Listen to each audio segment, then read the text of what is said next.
Perkenalkan, nama saya Marieta Indah Soban dengan NIM 1903030071, kelas B semester 5, Prodi Sosiologi, Fakultas Ilmu Sosial dan Ilmu Politik, Universitas Nusa Cendana.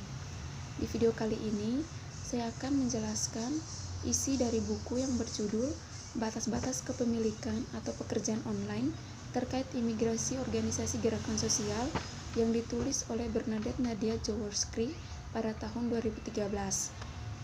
Yang pertama tentang debat imigrasi. Debat imigrasi sendiri telah terlihat sejak masa pemerintahan Donald Trump dan masa pencalonannya pada tahun 2015. Ketika Meksiko mengirim orang-orangnya, mereka tidak mengirim orang-orang yang terbaik. Mereka mengirim orang-orang yang memiliki banyak masalah dan membawa masalah itu kepada kita. Orang-orang yang membawa obat-obatan dan orang-orang pemerkosa. Kata-kata kasar ini telah menjadi berita utama di seluruh dunia dan media massa dan popularitasnya hampir tidak berkurang sebagai hasilnya. Bahkan, landasan dari rencana Donald Trump untuk reformasi imigrasi yang menjanjikan dan membuat Amerika lebih hebat lagi, serta menerima dukungan dari mayoritas pemilih Amerika Serikat. Kemudian, muncul pendapat Paus yang bertolak belakang dari Donald Trump. Kata-kata Paus Fransiskus yang diucapkan beberapa bulan kemudian saat berkunjung ke Amerika Serikat mencerminkan posisi yang sama sekali berbeda. Paus yang menyerukan untuk menyambut mereka yang melintasi perbatasan selatan Amerika Serikat sangat populer di kalangan Katolik Amerika Serikat dan non-Katolik sama. Sebuah berita jajakan pendapat mendapatkan hampir 3 di 4 Katolik memiliki pandangan yang sangat mendukung Paus. Bahkan, di antara orang Amerika dan pandangan gereja Katolik yang sangat menguntungkan, Paus Fransiskus dipandang secara positif sebesar 50% dari mereka. Dan meskipun orang khawatir tentang keamanan perbatasan dan imigrasi legal, dukungan untuk sikap belas kasih Paus tampaknya sangat kuat. Ketika ditanya oleh berbagai lembaga survei tentang apakah mereka berada pada negara tersebut secara ilegal harus diberikan status hukum, mayoritas kuat atau sekitar 2/3 atau lebih mendukung rencana semacam itu. Apalagi imigran terlihat sebagai hal yang baik untuk negara oleh 73% orang dewasa di Amerika Serikat. Bahkan, jika publik Amerika Serikat nampaknya memiliki perasaan campur aduk tentang imigrasi, terutama ketika datang ke imigran legal, mereka yang terlibat dalam aktivisme terkait imigrasi memiliki visi yang jelas dan kuat tentang masalah ini. Aktivitas hak-hak memuji Paus percaya bahwa dia telah merangkum cita-cita negara. Sebagai Frank Seri, eksekutif direktur Amerika, mengatakan dia menangkap esensi dari kami bangsa dan nilai-nilai inti masyarakat dengan cara yang menentang para pemimpin untuk melampaui polarisasi politik saat ini dan membangun yang lebih baik masa depan untuk yang tenang.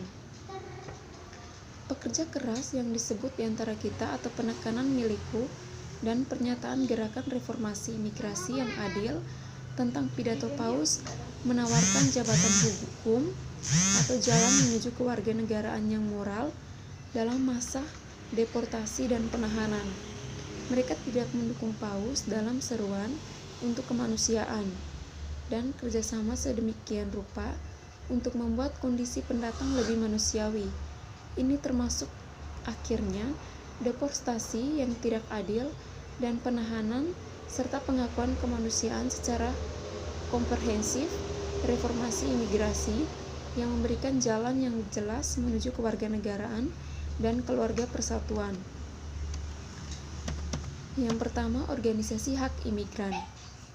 Ini adalah koalisi longgar dari berbagai jenis kelompok, advokasi tingkat nasional, negara bagian kota, dan organisasi hak-hak sipil, perdagangan serikat pekerja, organisasi buruh, gereja, organisasi berbasis agama, dan aliansi pemuda.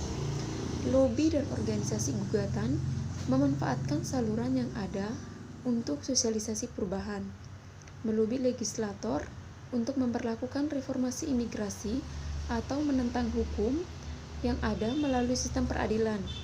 Mereka juga menyebarkan fakta dan figur dari jenis informasi lainnya dan memproduksi perangkat alat untuk tindakan fakta lembar tentang imigrasi atau mitos. Laporan khusus dan opini publik jajakan pendapat kelompok yang saya kategorikan di bawah tindakan langsung mencari lebih banyak perubahan, misalnya meminta Presiden Obama untuk menggunakan eksekutifnya dan kekuatan TAIF dan memberikan bantuan deportasi untuk imigran yang sah. Anggotanya adalah peserta aktif di ruangan publik, baik yang terlibat dalam pembangkangan sipil seperti memblokir bus, membawa orang ke dalam tahanan, dan mengorganisir aksi duduk di kantor legislator dan mogok makan. Gerakan IC di Amerika Serikat mirip dengan gerakan IR karena merupakan koalisi kelompok negara nasional bagian lokal. Namun, itu jauh lebih homogeni dengan kaitannya dengan jenis organisasi. Sebagian besar kelompok diatur di sekitar asas pengurangan dan peradilan keimigrasian. Ini adalah kasus untuk pertumbuhan penduduk negatif. Sebagai namanya menyeratkan, terutama berkaitan dengan efek kelebihan populasi, dan Tea Party memiliki agenda politik yang luas, mulai dari menyingkirkan Obamacare atau jika bukan Obama sepenuhnya, untuk merombak kode pajak dan membatasi apa yang dilihatnya sebagai pemerintah besar. Berbeda dengan gerakan IR, gerakan ICSMO tidak terlibat dalam ajakan bertindak online yang lebih dari sekedar bertanya atau suka atau retweet Facebook. Kadang-kadang ada permintaan untuk memanggil legislator dan menandatangani petisi online. Yang kedua, tentang batas-batas kepemilikan. Tujuan teoritis dari buku ini adalah untuk menempatkan perspektif sosiologis budaya di garis depan ketika mempelajari organisasi gerakan sosial. Yang pertama dan yang paling penting adalah pengakuan tentang otonomi analitis budaya, struktur budaya dari struktur sosial lain melalui rekonstruksi teks budaya. Yang kedua, tentang komitmen untuk deskripsi tebal atau rekonstruksi rinci makna yang diinformasikan secara analitis dan budaya kontekstualisasikan secara virtual.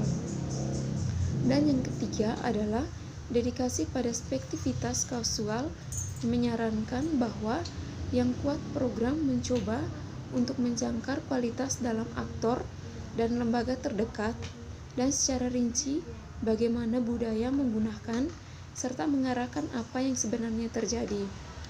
Di Amerika Serikat, ada batasan sosial yang jelas antara banyak kelompok kelahiran asing dan penduduk asli. Misalnya, imigran sering mengalami ketidaksetaraan yang berbasis ras, agama, dan kelas. Hak imigran aktivis bekerja untuk membongkar atau menggeser batas-batas sosial ini dengan terlebih dahulu mengaburkan batas-batas simbolis. Aktivis kontrol imigrasi dikontras bekerja untuk mempertahankan batas-batas simbolis dan bahkan menggesernya ke arah yang lebih eksklusif. Berkenaan dengan imigran, sebagian besar karya akademis di bidang sosial dan bidang politik menggunakan aparat konseptual etnis atau ras batasan. Jenis beasiswa ini memberitahu kita bahwa banyaknya solidaritas dan cara pandang imigran dalam menyesuaikan diri dengan kehidupan dalam konteks yang baru. Di masa lalu, terlepas dari bagaimana cara mereka yang awalnya dianggap atau diperlakukan kebanyakan atau sukarela oleh orang Eropa, imigran akhirnya menjadi masyarakat kulit putih di Amerika. Sebagai agen sosial, mereka menentang batas-batas yang ada dan meniru dan mengikuti urusan utama berhasil secara ekonomi, mengadopsi gaya, adat, dan etos rekan-rekan mereka yang lahir asli dan mendapatkan kewarganegaraan meskipun tidak harus dalam urutan tertentu. Budaya dalam kajian gerakan sosial. Selama hampir 1 abad, para sarjana telah berteori tentang tindakan kolektif seperti revolution sebagai eksploitasi irasional, kadang-kadang kekerasan orang banyak, dulu patologis atau paling tidak menyimpang secara sosial. Perilaku kolektif berdiri di luar perilaku konvensional dan dipandang sebagai ontologis, berbeda dengan tindakan individu. Bahkan, sebagai kolektif, teori perilaku tumbuh dalam hal yang lebih canggih pada tahun 1950-an dan 1960-an, serta berfokus pada struktur sosial yang lebih terreglementasi daripada patologis individu. Sekian hasil pemaparan materi dari saya. Mohon maaf bila ada kesalahan dalam materi ini. Sekian dan terima kasih.